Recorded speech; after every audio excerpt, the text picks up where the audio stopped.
David Colorado, conocido como Remo, el famoso Remo. Un día explicarás por qué te dicen así, pero mientras, pues, la verdad es que yo lo sé, pero no es el momento de revelar ese secreto.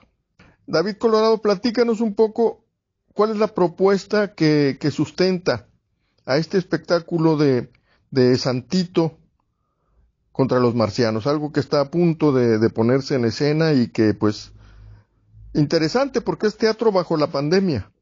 Danos algún detalle. Pues mira, como dijo el psicólogo, depende.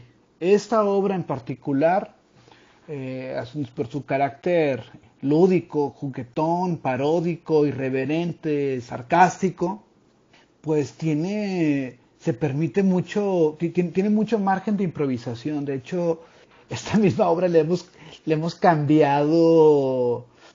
Hemos hecho muchas versiones, hemos hecho La Pastorelucha, Santito contra el Marciano, Tito contra Accidentón, hemos hecho mil y un versiones. Ahora que estamos presentando Santito contra el Marciano, estamos yendo a la versión original, o sea, la versión, la versión, estamos aspirando a la versión ideal, porque también de esta misma obra hemos dado muchas funciones en municipios, en espacios al aire libre, en teatros, en muchos lugares, y por lo tanto, pues a la medida que tú vas dando funciones, se va afianzando una estructura y sobre esa estructura tú puedes entrar y salir con mucha facilidad. Es lo padre de dar muchas funciones. Y de alguna manera, pues ya como tienes la estructura tan fija, pues tú puedes jugar y jugar y jugar y jugar y rezarte. Pero también lo cierto es que como hemos dado tantas funciones y como hemos jugado tanto, ahora estamos reestructurando la obra. En la parte física la hemos estado, o sea, si había cierto margen de improvisación, o sea, había cierto margen que improvisábamos y nos adaptábamos según, porque pues como variaba, había mucha variación entre un espacio y otro donde dábamos las funciones, pues había ese margen pues de improvisar. Ahora estamos o sea, redirigiendo todo el movimiento, toda la parte pues más técnica, buscando una mayor precisión, no solamente en el sentido técnico, sino que también en el sentido narrativo de la obra y así como el discurso, que aparentemente el discurso que se plantea pues no es que sea sencillo, sino que es bastante arquetípico. El bien contra el mal, la existencia del bien y el mal ante, ¿cómo le podemos llamar?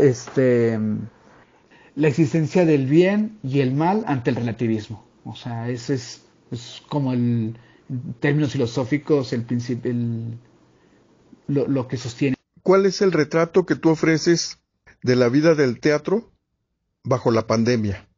¿Cómo se vive el teatro ahora mismo bajo la pandemia desde tu punto de vista?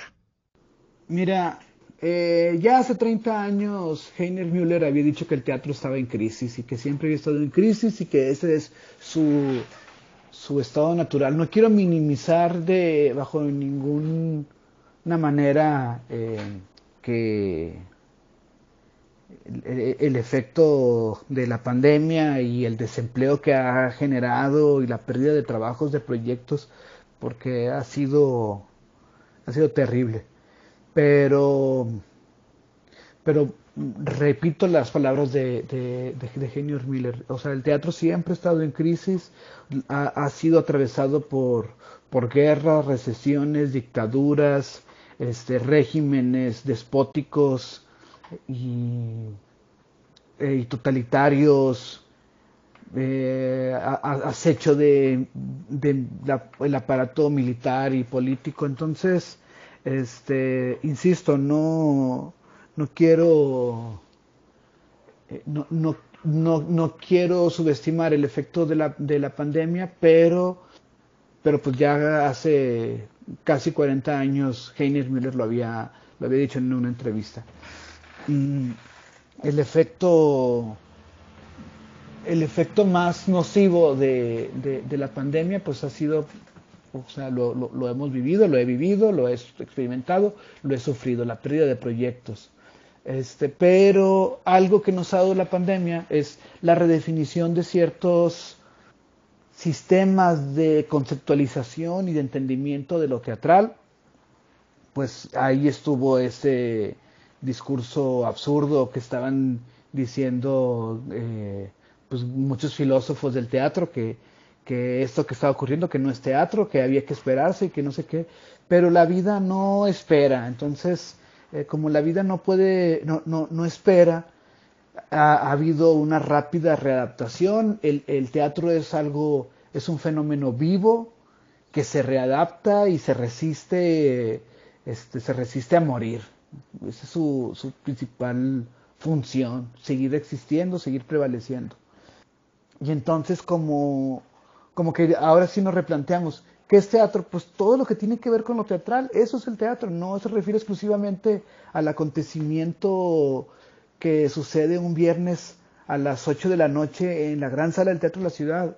El teatro es más que eso, el teatro son relaciones como son textos, archivos, ensayos, pedas, charlas, discusiones, son los vestuarios, las escenografías, las discusiones, un podcast, todo eso son fragmentos de un discurso teatral que sí convergen, sí giran en torno a un nodo muy específico que sí es el acontecimiento presencial. Creo que el gran legado, si queremos verle un lado positivo al efecto de esta pandemia, que no va a ser ni la primera ni la última, y probablemente habrá más, el gran legado que nos ha dado pues es esa pensar el teatro ya no como un objeto, como lo decían los filósofos de la ontología, sino más bien es una red que abarca una serie de elementos heterogéneos. Y el otro legado que nos ha dejado esta pandemia, pues es que no solamente existe lo humano, sino que existen agentes por ahí, agentes que no son humanos exclusivamente, no nada más discursos, no es nada más, el mundo no se reduce al discurso ni al relato, sino que en el mundo hay organismos no humanos que también nos afectan, y hay organismos que ni siquiera están vivos, como los virus, que nos van a hacer replantearnos nuestros modos de existencia. Yo creo que es lo que nos ha dejado. El teatro también puede ser afectado, no solamente por los discursos y las ideas, sino también por entes patógenos que ni siquiera son seres vivos. Jessica Silva, ¿cómo es tu participación en Santito contra los marcianos? Mi participación en Santito contra los marcianos, pues es fundamental, creo. Es la encargada de encontrar a el elegido, el que va a poder salvar al planeta Tierra de los marcianos. Entonces, sin la detectiva secreta, simple y sencillamente no existiría el héroe, ¿no? El elegido. Jessica Silva, ¿cómo vives tú las relaciones entre teatro y lucha? Creo que hay mucha relación. Creo que el arte del Pancracio es todo un espectáculo. Y la verdad me parece bastante cercano a contar una historia que tiene evidentemente su inicio, su nudo y su desenlace, ¿no? Entonces, como también soy cuentacuentos, creo que tiene mucho de esto, de narrar una historia, de contar una historia. Entonces creo que no están tan alejados el uno del otro. Aparte, el luchador que trabaja con nosotros dice que los luchadores también son actores. Y sí, tienen que tener toda una dominación del espacio, cómo acercarse al público, hablar con ellos, verlos a los ojos, que es algo que al menos a mí me costó mucho trabajo como actriz, romper esa barrera de poder ver al público a los ojos y romper la cuarta pared. Entonces tienen todo un personaje, se crean un personaje que a lo mejor ellos están escondidos tras una máscara, algunos no, pero tienen su creación de personajes, se la creen, salen y viven ese personaje. Creo que es maravilloso el mundo del espectáculo y creo que van muy de la mano. ¿Cuáles son las perspectivas de este montaje? ¿Cuándo se estrena? ¿En qué condiciones? ¿Es una obra híbrida? ¿Tendrá público? ¿Cómo va a ser? ¿Y cómo esperas que florezca o que se desarrolle?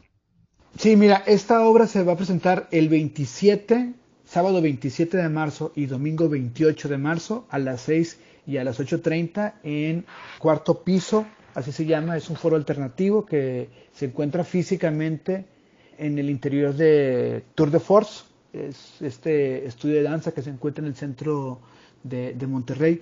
Las funciones van a ser en un formato híbrido, es decir, va a haber una transmisión por Zoom, pero también va a haber acceso a 10 personas, respetando la sana distancia, para poder ser de la gente que quiere ver de manera presencial, pues les vamos a pedir pues que se comuniquen ahí a las páginas, ya sea de Tour de Force o de Colectivo Andante, que son los que están coordinando, que son los coordinadores de este espacio.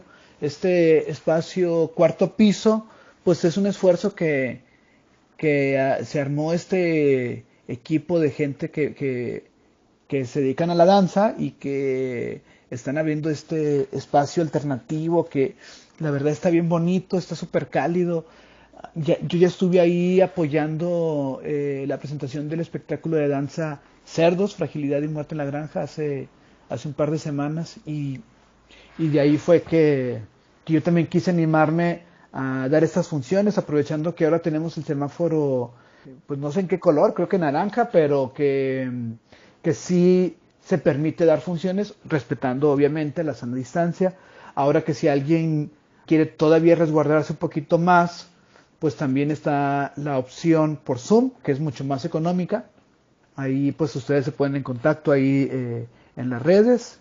Les repito, las redes de Tour de Force o de Colectivo Andante, ahí pueden pedir la información para hacer sus reservaciones y bueno, pues me daría mucho gusto verlos, estar en estas funciones presenciales que nos hacían falta, se la van a pasar chingón, se la van a pasar súper chido, la neta es que es una obra que enloquece, entonces pues ahí los esperamos.